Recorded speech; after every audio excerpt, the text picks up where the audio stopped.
I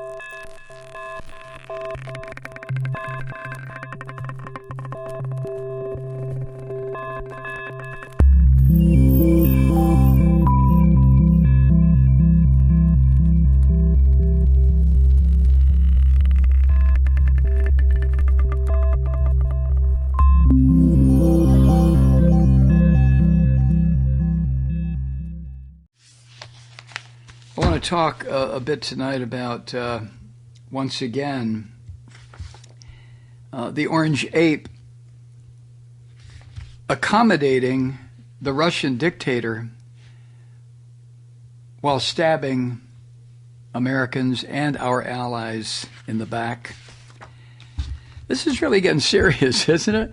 I wonder if the Christian white male conservative fascist Republicans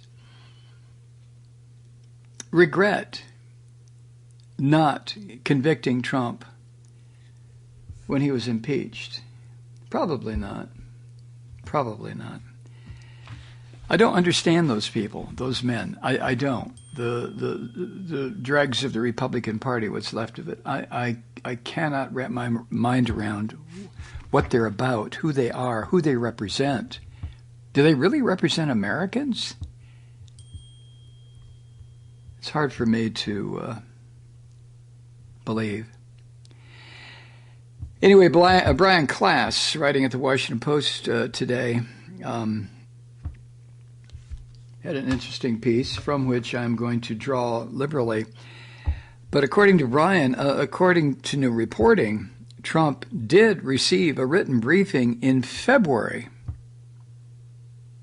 Tomorrow's July. In February, that described how Putin and his gang of mafia-style killers, how they had placed a bounty on American troops. In fact, paying Taliban-linked militants to target and kill U.S. troops in Afghanistan. Now, what about that? Let us pause for a moment. American soldiers in Afghanistan are invaders. There's no other way to look at it. We are invaders in Afghanistan's sovereign territory. What is the best response by the Afghans? What would be the best response by Americans? It would be to remove the invader. I don't think there's a species on earth that doesn't practice that. You invade my territory, if I'm a lion, I will hunt you down and kill your ass. If I am a bird, I will hunt you down and drive you away. If I am a chimpanzee and you invade my territory, a different chimpanzee, I will hunt you down and rip you to pieces. So a strong argument, very strong argument can be made that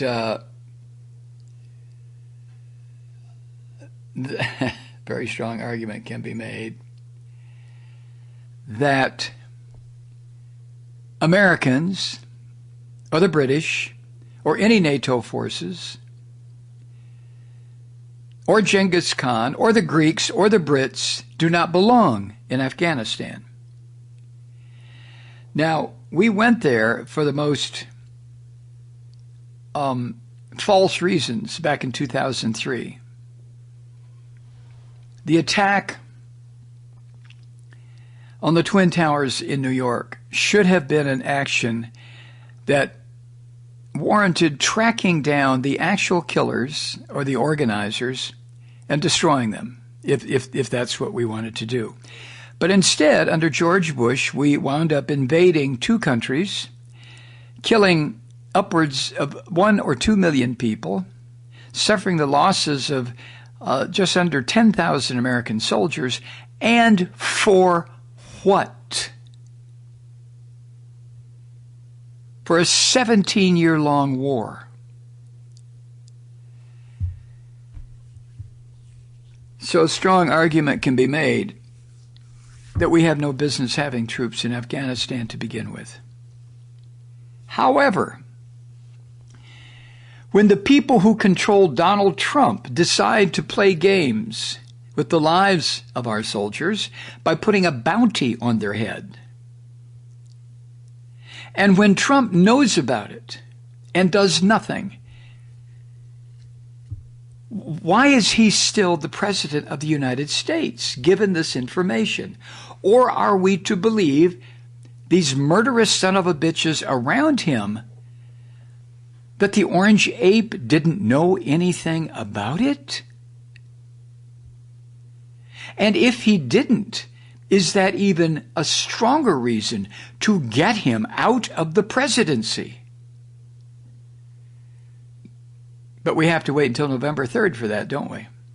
And hope that the Russians and or the Chinese and these insane white fascist bastards in the United States and the Republican Party and Mitch McConnell and the rest of these demons don't somehow twist this election into a re-election of the ape.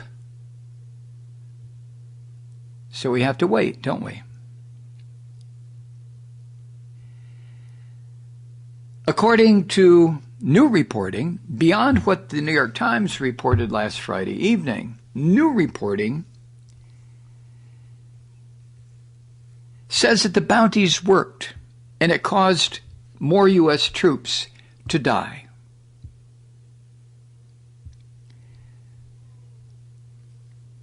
According to Brian Klass, 4 months now have passed since that initial briefing to Trump, and Trump has not publicly condemned the Russian government or Vladimir Putin. Instead, and this is adding horror upon horror, this orange ape actually rewarded Putin after the ape learned about the Russian bounties. In late May, the ape renewed his proposal to invite Russia to this major diplomatic gathering of world leaders, an invitation that Putin has wanted for years, and finally, apparently, told Trump through the mafia control a pipeline to Trump's head, finally told Trump, now, ape, I want an invitation. And so Trump acquiesced, as he always does, to this monster in the Kremlin. So then Trump took to Twitter to bash who Trump says is the real enemy, the New York Times book review. Why them? Well, it was New York Times that broke the story, but Trump, being an orange ape, tagged the New York Times book review in his tweet because, well, this is an ape we're dealing with. A degenerate, mindless ape. No offense to people who do primate research, you know what I'm saying. Now, a lot has been written about how this is yet another new low for the ape. But there is no bottom. I mean, to continue to find new lows that this monster sinks to is kind of a parlor game. There is no bottom to this monster. This is the most amoral, unethical slime that ever occupied the presidency of the United States. I don't care who you consider. This monster, this ape, no comparison.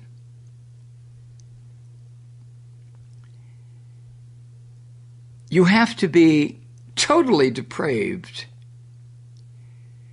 You have to be insane. You have to hate the United States to see the American media as more of an enemy than a dictator who is quite literally paying for the death of our troops.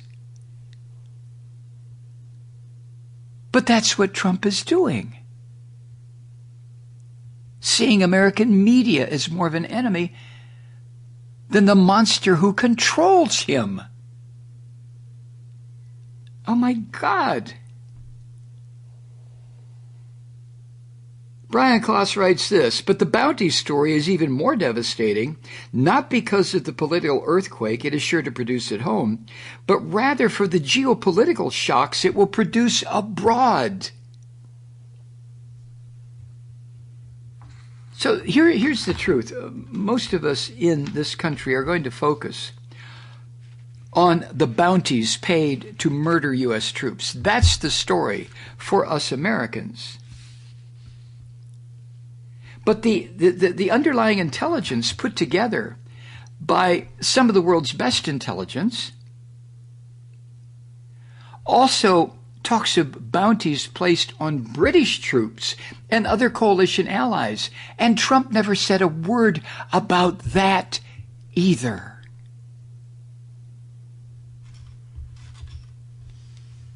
So the fact that Trump tried to reward Russia by inviting the Russian dictator to the G7 summit pissed off some of our close allies back in May, including, in particular, Canada and Britain.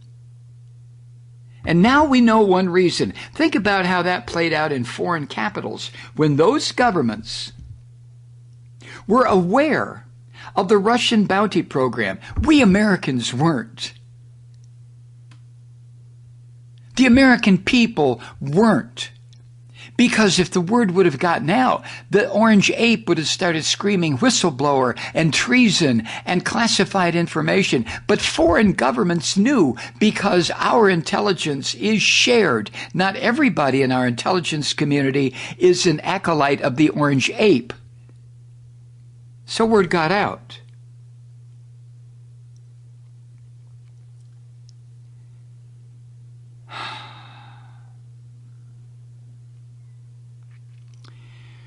British troops were already being targeted by these militias who were being paid by the Kremlin, by Putin. And Trump wanted to give Putin a special treat as a token of the orange ape's gratitude. Think about this. Or maybe don't.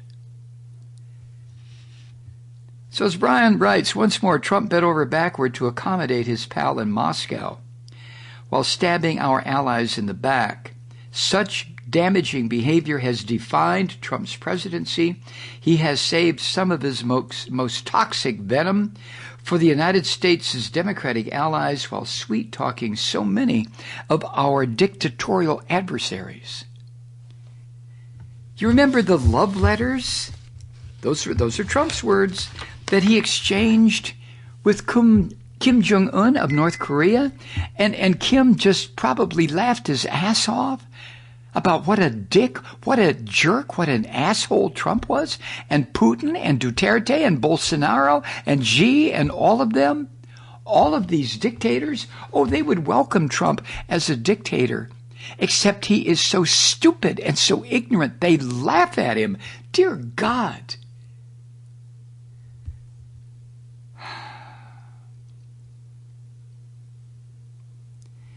So for Putin, as a result of this, with his help from this filthy pig, Donald Trump, it's mission accomplished for Putin. Because the point of the bounties wasn't likely just to increase Western body counts, but it was to splinter the Western alliance, to show our NATO partners that Trump has gone over to the dark side, that Trump will do anything to break France and Britain and Germany and Italy and Spain and Portugal and every single NATO ally and the Scandinavian countries, all of them. Mission accomplished. Hi, Truth Seekers. Mike Malloy here. As you know, we've switched formats and are now broadcast exclusively on the Progressive Voices Network. So that means you get fewer program interruptions, no corporate commercials, and lots of profanity. But our format change also means some of our radio listeners no longer hear the program. It's been a while since I mentioned our podcasts, so you may have forgotten that there is a way to listen to this program anytime you need a good dose of screaming. Visit MikeMalloy.com and subscribe to our podcast. You have your choice. You can listen to the ranting with the audio podcast or listen and watch me lose control with a video podcast subscription. As a podcast subscriber, you can download the program to your mobile device and take me with you wherever you go. And if you have a friend who needs a dose of truth-seeking, you can give a gift subscription as well. That's MikeMalloy.com, and never miss a minute of the uncensored fun and frivolity.